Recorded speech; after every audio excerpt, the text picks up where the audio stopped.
amanhã em busca de acabar com essa má fase como visitante. O Bahia continua fazendo história com o triunfo sobre o Inter em uma partida adiada da 14ª rodada. O esquadrão fechou o primeiro turno com 33 pontos, a melhor campanha da história tricolor, quebrando a marca que havia sido estabelecida no ano passado, quando o clube havia feito 31 pontos. São 33 pontos conquistados, 33 pontos não é uma média baixa, né? E a gente vem num segundo turno agora, eu acho que com os jogadores voltando, podendo tentar crescer, né? E nesses 9 jogos que faltam no Brasileirão, uma das missões do tricolor é zerar a lista de desfalques. Contra o Inter, Juba voltou ao time depois de perder os últimos 3 jogos por lesão. Mas o principal retorno da noite foi o de Eric. O meia entrou no segundo tempo e foi ovacionado pela torcida, depois de passar 5 meses longe dos gramados. Fiquei muito feliz. É um momento ímpar assim na minha vida, ser recepcionado de uma forma tão carinhosa pela torcida. Pois é, meus amigos, olha só, o Eric de volta, né? Como a gente estava falando, Rafa, temos também a atualização do departamento médico que o Eric Pulga começou a transição física. Caio Alexandre está ali meio que numa fase híbrida, né? Academia começando a chegar no campo. Expectativa de que retorne ainda nessa temporada. Teve todo ali um problema nessa recuperação dele depois da lesão que sofreu contra o Ceará, mas o departamento médico do Bahia vai esvaziando agora para essa reta final. Rogério Ceni vai ganhando opções e aí já de olho nesse jogo contra o São Paulo. Ainda não chega nenhum nome novo, né? Mas o Eric tá ali no banco, o Juba ainda é dúvida e a expectativa é de vencer fora de casa, né, Rodolfo? A volta desses atletas é primordial para essa reta final do Campeonato Brasileiro. Já que o Bahia precisa de pontuar para chegar na fase direta da Libertadores. Sem esperar o Palmeiras, o Flamengo serem campeões para abrir mais uma vaga. O Bahia tem todas as chances de conseguir os pontos necessários para ficar entre os 4. O Mirassol já disparou, mas é briga boa. O Bahia precisa só não perder. O Bahia tem 49 pontos e tem mais 27 pontos a disputar, não é? Então, com a volta de Juba, com a volta do David Duarte, do Eric, do Pulga, que deve voltar, do Ademir, que está jogando uma bola redondíssima, e do principal jogador nos últimos 5 jogos, que eu vou dizer aqui para vocês agora, que é Ronaldo, o nosso goleiro Ronaldo, o meu xará, que quando foi contratado, eu disse que era um goleiro com muitas valências de qualidade. Claro que ele veio num momento ruim, onde o Marcos Felipe estava vivendo uma fase horrorosa, ele entrou sem ritmo de jogo, sem muita confiança, errou em algumas situações, principalmente com os pés, e a torcida aproveitou a deixa do Marcos Felipe e foi para cima dele também. E ele teve a humildade, ele teve o caráter, a personalidade de dar a volta por cima. Está sendo o melhor jogador do Bahia nos últimos 4 ou 5 jogos. Na Fonte Nova não tem levado gol. Voltou a transmitir confiança, principalmente para os seus companheiros. O goleiro tem esse problema, ele é isolado, ele não tem cobertura. Se ele errar, é gol. Então, parabéns, Ronaldo. Continue, parceiro.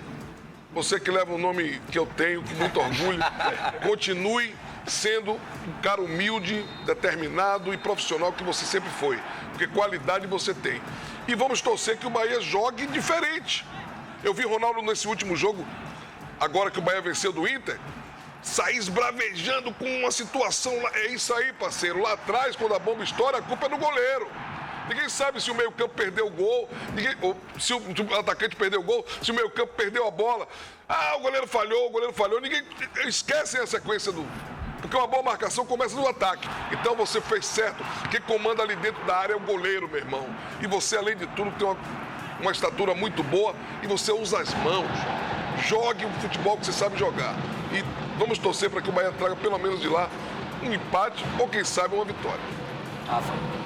O Bahia tem um padrão de jogo, já que todo mundo se acostumou. Precisa começar a...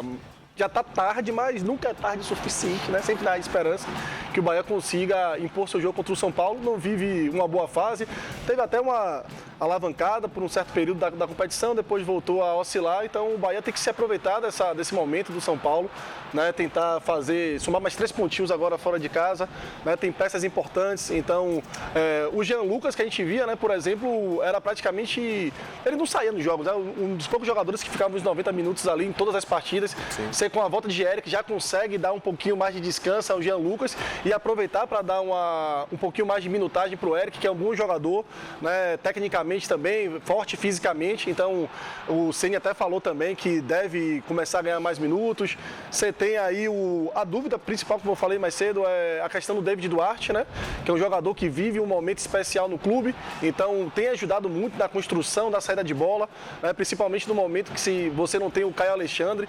O Acevedo evoluiu muito e foi bacana até ouvir aquela declaração do Rogério Ceni falando do Acevedo, de que após o treino ele fica treinando a virada, né, ele recebe a bola de costa e gira tal, que ele faz isso por 20, 30, 40 minutos, né? E a gente está vendo o resultado do treino e da dedicação do Acevedo dentro de campo, né?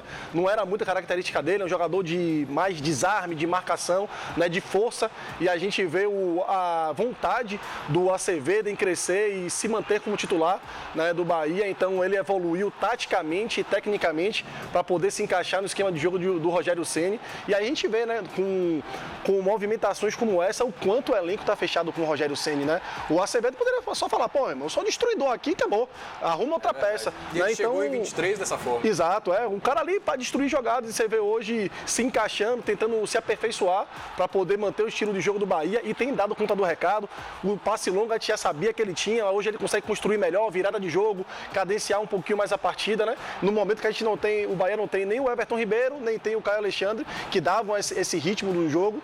Então o Bahia está dentro do possível com o Rogério Ceni achando essas peças, e eu acho que sim, o Bahia tem tudo para fazer um bom jogo contra o São Paulo, como o Ronaldo falou, se vier o empate ali, tá ótimo, para não perder de vista ali o Mirassol, que pega o São Paulo fora de casa, né, pega o Sport, vai para Recife, pegar o Sport, mas se conseguir trazer os 3 pontos, cara, cola no Mirassol, se der um azar pro lado deles de lá, também tem que contar, né, tem que fazer a parte do Bahia, mas também contar com o azar dos outros também, né, a má sorte dos outros também ajuda, né, o Bahia tá com o time azeitadinho, cara, Juba aí, espero que volte a jogar, e 3 pontos. Em dúvida ali a utilização dele, né? Mas é uma forma também de bagunçar um pouquinho a cabeça do adversário, já que ninguém faz a função que o Juba faz, né? Sim. Se for o Rezende, não consegue fazer, se for o Iago Borducci, não consegue fazer, se for o Zé Guilherme, muito menos. Então, é uma forma de você tentar ali surpreender o adversário, já que o Juba faz essa posição ali de lateral meia ali, né? Então ele se infiltra ali pelo meio, é um cara que tem um arremate, então você acaba complicando ali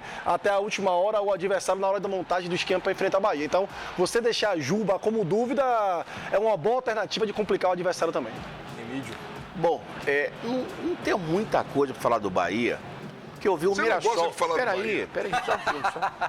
Você não gosta de falar Seja do Bahia, educado. você tem alergia. Seja educado. Eu vi o Mirassol com diversos jogadores reservas no seu último jogo. Tinha muita gente que não pôde jogar e fez talvez o seu pior jogo nesse brasileiro. Seu pior jogo no brasileiro. Goleou o São Paulo, brincando, sem precisar. 3-0. Goleou o São Paulo. E o goleiro do São Paulo pegou bastante. Se não fosse o goleiro, o Mirassol, sem querer jogar, metia 6-7. Que a grande figura do jogo foi o goleiro. Dito isso, qual é a preocupação que a gente vai ter num jogo desse? Jogo simples. O Bahia está com a faca, o queijo, a goiabada, a faca quente, inclusive, para cortar. Porque é um jogo que é para chegar lá e ganhar. Gente, São Paulo perdeu todo o seu ataque titular. Não tem um centroavante, todo mundo no departamento médico. Quando você analisa assim, por mais que o técnico lá fique doido para tentar resolver, não tem como resolver. O time está sem garra, o time está sem vontade, o time está sem desejo. Também não sei se são atrasos de salários, o que está acontecendo lá. A situação está complicada para o São Paulo. Direito de imagem. Direito de imagem, quer dizer, então o Bahia tem tudo para chegar lá, ganhar e ganhar bem, porque o São Paulo hoje é um time que se não fizesse os pontos que ele fez no início do campeonato, estaria disputando hoje para fugir do rebaixamento.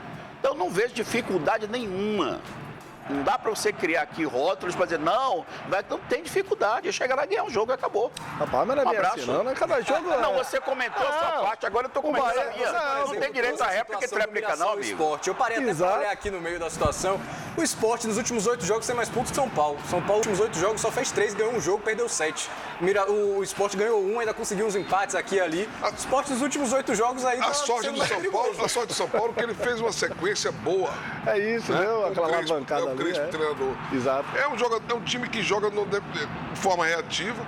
Os jogadores mais importantes, como o Lucas, como aquele voltando da seleção. Agora, o Lucas, inclusive, voltando aos poucos. Mas o mais importante é o jogador que jogou na seleção, que estava no Chelsea. Que jogou no Chelsea. Oscar. Esse fazia a diferença se fosse um jogador que estivesse apto. Tá fora de combate. Então, eles vão ser pressionados. É que eu digo que a torcida, às vezes, não é tão... A figura mais importante, Ronaldo, é o goleiro de São Paulo. Esqueça o resto. O goleiro de São Paulo? Pô, tá pegando pra caramba. Não, o goleiro de São Paulo. Tá pegando e muito. Rafael tá pegando e muito. Eu gosto daquele goleiro. É muito bom jogador. O resto esqueça. Mas se o Bahia jogar da forma que vem jogando dentro da Fonte Nova... É difícil pro São Paulo ganhar, porque não vive um momento bom e não tem seus principais jogadores. Ele gosta de jogar contra a linha de 5. Contra a linha de 5, ele joga com 3 zagueiros. Mas não fala assim que não é bem assim, porque, por exemplo, o técnico do Mirassol é Crespo. Não tá encrespando com ninguém. Mas a questão quando eu falo do Mirassol é porque, não tô nem discordando de que vai... O Vitória pega o São Paulo aqui. De que não vai ser um jogo complicado do Baianão. É o último jogo. Não é nem dizendo que não vai ser um jogo complicado do Baianão ou que vai ser isso ou aquilo. É porque o Mirassol é um ponto fora da curva. Guardado as proporções, o Mirassol me lembra muito o Leicester. Ninguém botava fé, vai indo. Obviamente não tem chance de ser campeão, porque o Palmeiras e o Flamengo já estão muito à frente. Mas o Mirassol é inexplicável o que o Mirassol faz no campeonato, pô. A Alisson saiu daqui como um Zé Ninguém, do Sub-20 do Bahia, reprovado no daquele time Sub-23 do Bahia. Iago Felipe sem jogar, todo mundo titular, pô. Gabrielzinho semi-aposentado, pô. Banco entrando assim nos minutos finais. Gabrielzinho semi-aposentado. O do Vitória que tá lá é o Carlos Eduardo. É batedor de pênalti. Não. Carlos Eduardo. Rapaz, você precisa fazer exame. É muito fora da curva, pô. É muito fora da curva. Explicação técnica. Eu vou falar com o doutor Ivan Carinho para fazer um check-up. Explicação técnica, minha gente. Explicação. Doutor Ivan, depois eu vou pegar a requisição para fazer um check-up nesse rapaz aqui. O senhor que é rubro-negro. O Carlos Eduardo é banco. Ele jogou porque faltou o titular. Ele entrou e jogou muito mal, inclusive. Aí sofreu um pênalti, que é um jogador imbecil, como esse cara que jogou na quarta-feira do Internacional Bernabéu, puxou o short do cara, pênalti. Aí o banco disse que quem bate é Reinaldo. Aí ele, não, por favor, eu treinei a semana inteira, preciso me reabilitar. Tem 1 ano e meio que eu não faço um gol. Né? Aí foi lá, bateu o pênalti e acabou. Mas aí a gente daqui só vendo o recorte, não, Carlos Eduardo é melhor. Para com isso, rapaz. Para com isso. Quem falou